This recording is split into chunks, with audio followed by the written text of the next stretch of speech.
ਤੇ ਜਾਂਦੇ ਜਾਂਦੇ ਹੀਰੋਸ਼ੀਮਾ ਦਾ ਦੱਸਦੇ ਜਾਈਏ, ਅੱਜ 80ਵੀਂ ਐਨੀਵਰਸਰੀ ਹੈਗੀ ਆ ਹੀਰੋਸ਼ੀਮਾ ਦੇ ਵਿੱਚ ਜਦੋਂ ਐਟਮ ਬੰਬ ਸਿੱਟਿਆ ਗਿਆ ਸੀ।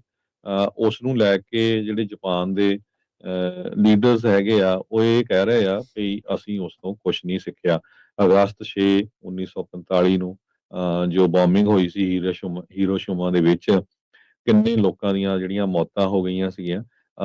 ਅੱਜ ਜੋ ਯੂਕਰੇਨ ਤੇ ਰਸ਼ੀਆ ਦੀ ਲੜਾਈ ਆ, ਉਹ ਕਿਸੇ ਟਾਈਮ ਵੀ ਨਿਊਕਲੀਅਰ ਜੰਗ ਵੱਲ ਜਾ ਸਕਦੀ ਹੈਗੀ ਆ। ਸੋ ਸਾਨੂੰ ਇਸ ਤੋਂ ਸੰਕੋਚ ਕਰਨਾ ਚਾਹੀਦਾ ਹੈ। ਜੀ, ਜੈਪਨੀਜ਼ ਜਿਹੜੇ ਪ੍ਰਾਈਮ ਮਿਨਿਸਟਰ ਸ਼ਿੰਗਰੋ ਇਸ਼ੀਬਾ, ਉਹ ਜਿਹੜੇ ਇੱਥੇ ਇਸ ਸੈਰਮਨੀ ਦੇ ਮੌਕੇ ਪਹੁੰਚੇ। ਅਮਰੀਕਾ ਦੁਆਰਾ ਇਹ ਜਿਹੜਾ ਬੰਬ 80 ਸਾਲ ਪਹਿਲਾਂ ਹੀਰੋਸ਼ੀਮਾ ਨਾਗਾਸਾਕੀ ਦੇ ਉੱਤੇ ਜਿਹੜੇ ਉਹ ਸੁੱਟੇ ਗਏ ਸੀ, 2 ਲੱਖ ਮੌਤਾਂ ਉਸ ਮੌਕੇ ਦੇ ਉੱਤੇ ਹੋਈਆਂ ਸੀ। ਤੇ ਉਸ ਤੋਂ ਬਾਅਦ ਦਹਾਕਿਆਂ ਬਾਅਦ ਵੀ ਇਹਦੇ ਜਿਹੜੇ ਭੈੜੇ ਸਿੱਟੇ ਆ, ਰੇਡੀਏਸ਼ਨਸ ਦੇ ਜਿਹੜੇ ਅਸਰ ਆ, ਉੱਥੇ ਜੰਮਦੇ ਨਿਆਣਿਆਂ ਦੇ ਉੱਤੇ, ਉਸ ਪਾਪੂਲੇਸ਼ਨ ਦੇ ਉੱਤੇ ਨਜ਼ਰ ਜਿਹੜੇ ਉਹ ਆਉਂਦੇ ਰਹੇ ਆ।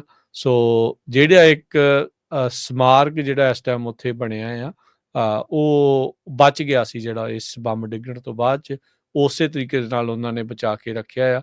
ਸੋ ਇੱਕ ਪੀਸ ਆਰਕ ਤੇ ਹੋਰ ਬਹੁਤ ਸਾਰੀਆਂ ਜਿਹੜੀਆਂ ਹੀਰੋਸ਼ੀਮਾ ਪੀਸ ਮੈਮੋਰੀਅਲ ਪਾਰਕ ਜਿਹੜਾ ਬਣਿਆ ਆ, ਉੱਥੇ ਇਹ ਜਿਹੜਾ ਸਾਲਾਨਾ ਕਹਿ ਸਕਦੇ ਵੀ ਇਹਦੀ ਐਨੀਵਰਸਰੀ, ਬਰਸੀ ਕਹਿ ਲਓ, ਯਾਦ ਕਹਿ ਲਓ, ਵੀ ਉਸ ਨੂੰ ਮਨਾਇਆ ਜਾਂਦਾ ਹੈਗਾ।